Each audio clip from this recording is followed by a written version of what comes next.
नमस्कार भाइयों, आज हम मुजफ्फरनगर क्षेत्र में जा रहे हैं और कुछ अच्छी वीडियो बनानी है क्योंकि कई दिन से घर से बाहर नहीं निकला गया। तो भाइयों चलते हैं। अब देखिए आगे की वीडियो। मैंने क्या कहा शायद आपको अच्छा लगे, आपके कुछ फ़ायदे की बात हो। भाइयों वीडियो पूरी देखना, बीच में जो छोड़ देते हैं ना, वाजा भाई क्या करता है बीच में काट काट कर देखता है तो वो समझ में नहीं आता उसकी, इसलिए पूरी वीडियो देखी जाए तभी मज़ा आता है। तो शुरू करते हैं। किसान भाइयों नमस्कार। भाइयों आज का रूट हमारा मुजफ्फरनगर क्षेत्र है। अभी सुबह के 8 बजने वाले हैं और मेरे साथ पुनीत है। वहाँ कुछ ट्रैक्टर हैं, कुछ किसानों की वीडियो बनानी है। कई दिन से लोग बुला रहे थे। दुद्धहेड़ी गांव है और कई गांव हैं, लेकिन भाइयों गर्मी इतनी पड़ती है कि 10-11 बजे के बाद में हिम्मत नहीं पड़ती खेतों में जाने की।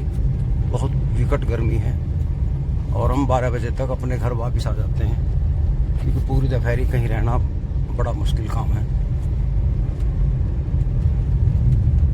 भाइयों आज का मेरा मुद्दा है नशा। ये देखिए भांग कितनी खड़ी है।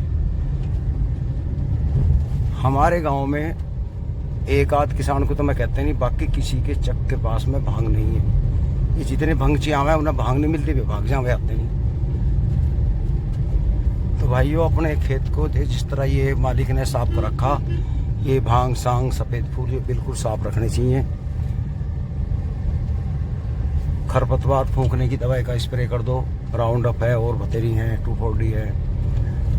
और जब ये एक बार ख़त्म हो जाएंगी फिर तो ज़रूरत नहीं। लिकटते बढ़ते कंधे पे फावड़ा रखो, पैर से पेड़ को दबाओ, 4 अंगड़ गहरा फावड़ा मार दो, जड़ सी कट जाएगी, दोबारा वो होने की हिम्मत नहीं करता। अब ये देखिए भांग वाले ही करो जहाँ और ये बीज यहीं फैलते चले जाओ, तो ये अच्छी बात नहीं। जय श्री माता। तो किसान भाइयों, एक तो किसान को अपने खेत को चक को साफ रखें। दूसरा जो है, अगर हम खेती कर रहे हैं तो फिर खेती पे ही फोकस रखें 100%। ये नहीं कि हम खेती कर रहे हैं देख रहे पड़ोसी की तरफ को, क्योंकि हमारी खेती जब ही होती है जब हम इस पर ध्यान देते हैं। आपने सब्जी बोली, कोई बेल बो दी, उस पर स्प्रे नहीं हुई तो वो बेकार है। आपने गन्ना बोया, वो तो दिया मेहनत करके, लेकिन उसकी देखभाल समय पे नहीं हो पाई, पानी नहीं आया, खाद नहीं पड़ा। क्योंकि गन्ना बोने के बाद में हमें ये मान लो कि 2 साल तो ज़रूरी है कंपलसरी रखना, पौधा और पेटी। यूँ तो बहुत से किसान है 30 वर्षीय 4 वर्षीय पेटी भी रख लें, लेकिन 2 साल तो सभी रखते हैं। कुछ मेरे भाई करते हैं, गन्ना बो दिया, पौधा मेहनत नहीं करी, वो हुआ नहीं। पहले तो गलती हुई, वो समय पे नहीं बोया। समय पे ना बोने के कारण वो लेट हो गया। और जैसे बहुत से किसान करते हैं जो एडवांस किसान हैं, सितंबर में गन्ना बो दें, कुछ अक्टूबर में बोवें। अक्टूबर सही है, बाजा तो नवंबर में बो दे। और बाजा किसान तो सोचा ले तो गेहूँ तो बो ही रहा दिसंबर में, 2 महीने पीछे बोता फिरेगा। राट काट इसकी भी, पहले तो गेहूँ बखेर देगा। करें जी कुछ किसान ऐसे हमारे यहाँ। फिर उसमें ईख बो दे, खूट पाट के, और फिर मैडा मार दिया। अब गेहूँ तो सारे जमिया में, ईख वो जम नहीं पाती क्योंकि उसे ठंड की वजह से वो पेंडा 2-3 महीने नीचे पड़ा रहे तो उसे दीमक चाट जा, उसकी आँख खराब हो जा, वो आधा ख़त्म हो जा। भाइयों तो ऐसे भी करना सही नहीं है, अपना ही नुकसान करना, दूसरा कोई नहीं करता। रेवी सरसों बाजा आदमी क्या करेगा, नवंबर में सरसों बोते, दिसंबर में बोते, उसे यही पता नहीं मेरे यार को सरसों का टाइम क्या। भाई 15 सितंबर से 15 अक्टूबर तक का टाइम है। हमने कृषि की किताब में पढ़ा और अजमा के भी देखा। चलो सरसों की बात ले लो, बाजा आदमी क्या करे, बारीक बीजो, इसे हाथ से बखेरने लगे, अंदाजा कुछ है नहीं।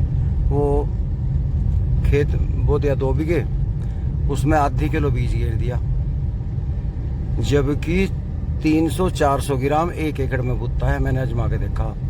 एक बार मैंने 5 बीघे में 1 किलो सरसों का बीज गिर दिया, वो इतना घिन का हो गया। पहाड़ते पहाड़ते हम थक गए, क्योंकि सरसों का जो अधिक पैदावार मिलती है वो जब मिलती है जब पेड़ से पेड़ की दूरी 1 फुट कम से कम हो और 1.5 फुट हो तो मजा आ जा। नहीं तो वही 2 मन लिगड़े, 1 कुंटल भी नहीं निकलती भाई। वही अगर सरसों 2 कुंटल निकालनी है तो पेड़ से पेड़ की दूरी 1.5 फुट हो और खेत कमाया हुआ हो, कोड़ी का खाद पड़ा हुआ हो, थोड़ी सी डाई भी डाल दे बोती वक्त, और पड़े हुआ का हो, सूखे में बोवे ना बिल्कुल भी, और उसे 5 या 7 अक्टूबर को तक बो दिया जाए और फिर उसको 1 महीने तक पानी नहीं देना। पानी देने से पहले पहले हमें उसकी छटनी करनी है। छटनी कैसे करनी है? सूखे में ही उसके पेड़ पाड़ने जड़ से पकड़ के और उसको छिद्दा करना कि जो पेड़ से पेड़ की दूरी 1.5 फुट 2 फुट से कम ना रहे। जब पानी दो हल्का सा यूरिया लगा दो, ज़्यादा नहीं, हल्का ही दो चाहिए, और ना उसमें चिप्पा लगता गेती में, ना स्प्रे की आवश्यकता होती। बहुत सुंदर 1.5-2 कुंटल बीघे की निकलेगी भाइयों। अब मैं दोराला गांव के बीच में हूँ भाइयों। हम दोराला गांव पार करके हाईवे पे आ गए हैं और मुजफ्फरनगर की तरफ चल पड़े हैं भाइयों। ये दोराले का फ्लाईओवर आ गया। तो किसान भाइयों अब जो समय है आज 7 जून है, 7 जुलाई सॉरी, और जो धान बो रहे हैं मेरे भाई 15 जुलाई लास्ट कर दें, फिर एवरेज घट जाता है धान का, क्योंकि हमने बो का देखा है जो जून की वे गति रह जा और जो जुलाई की 15 जुलाई तक की बहुत बढ़िया धान होती है, बहुत गजब। हल्की हल्की ठंड पड़ने लगती है अक्टूबर के लास्ट में, नवंबर में कटती है वो, और उसकी पैदावार बहुत बढ़िया होती है। जिस किसी किसान भाई ने सोचा हो अब प्योद बो दें तो वो गलती कर रहे हैं। प्योद कहीं से मोल ले लें, क्योंकि अब एकदम 8 दिन में प्योद तैयार नहीं होती।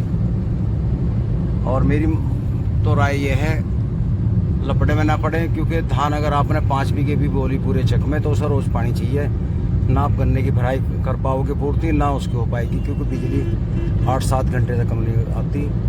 एक सरकार ने एक नया नियम बना दिया कि बिजली अब दिन में आ रही है हमारे पश्चिमी यूपी में। इससे एक दिक्कत है, एक तो गर्मी में इतनी गर्म तार वार हो जावे, ट्रांसफार्मर की पत्ती चिमनियाँ, वहाँ फॉल्ट होने का डर रहता है। दूसरा, अगर किसी का कहीं लाइन ख़राब होगी तो वो लाइनमैन को फ़ोन करेगा, लाइनमैन जाएंगे सिट डाउन लेके, वो 1-2 घंटा लाइन रोज़ गड़बड़ हो जाती है। और ऐसा कोई धर्म युधिष्ठिर बैठा नहीं सीट पे बिजली वाला कि अगर 1 घंटा तुमने सिट डाउन दिया तो किसान को 1 घंटा लास्ट तक चला दे। इन कायदे में तो जितनी भी बिजली लॉस हुई हमारी किसान की वो तुरंत उसी दिन मिल जानी चाहिए। 6 घंटे रात को जरूरी है कायदे में, तो ये हाफ होनी चाहिए, 6 घंटे रात को 6 घंटे दिन में। तो कम से कम रात को भराई ज़्यादा होती है। सर्दियों में दिन में दे दें,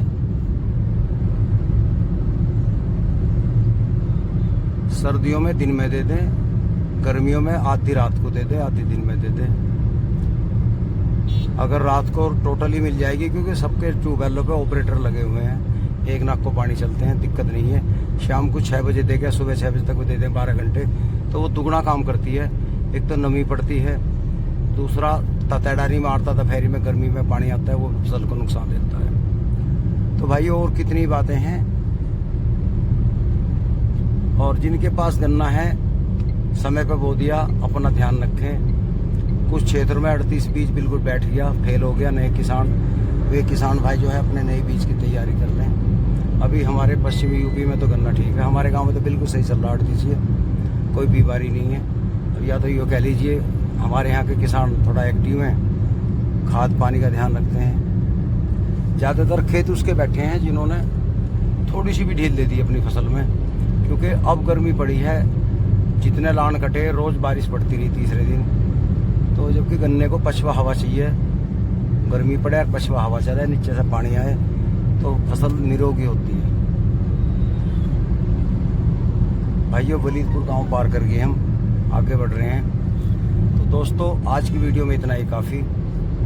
नमस्कार किसान भाइयों, हम दादरी पहुंच गए हैं। सकौती का फ्लाईओवर पार कर लिया और ये जो है ये फ्लाईओवर दादरी वाला बन चुका है।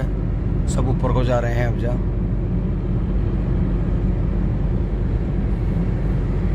ये इधर दादरी गांव है। शाबाश बच्चों, रेस लगा रहे हैं लड़के। भाइयों, हम खतौली फ्लाईओवर के निकट पहुंच गए हैं। ये फ्लाईओवर जो है बाईपास मुजफ्फरनगर से आने का है। ये खतौली का बोर्ड है, यहाँ संकेत दिया है। ये रहा। जिसे खतौली जाना हो तो वो इस फ्लाईओवर के नीचे से यहाँ कट से निकल जाए, और जिसे मुजफ्फरनगर जाना हो वो सीधा हाईवे। ये चीतल ग्रांड होटल भी है यहाँ, रेस्टोरेंट।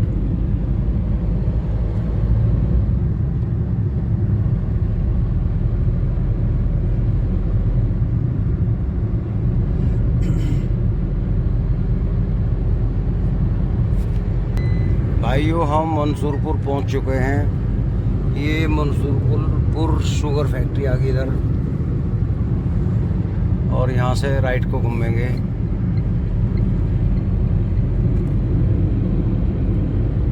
सुन भाइयों, राइट को घूम के मंसूरपुर मिल की तरफ।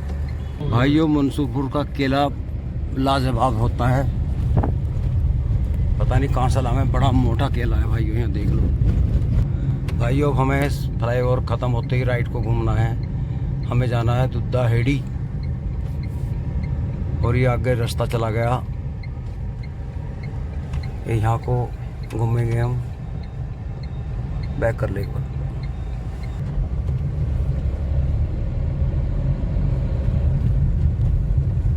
भाइयों, हम दुद्धा हेड़ी में पहुँच गए हैं।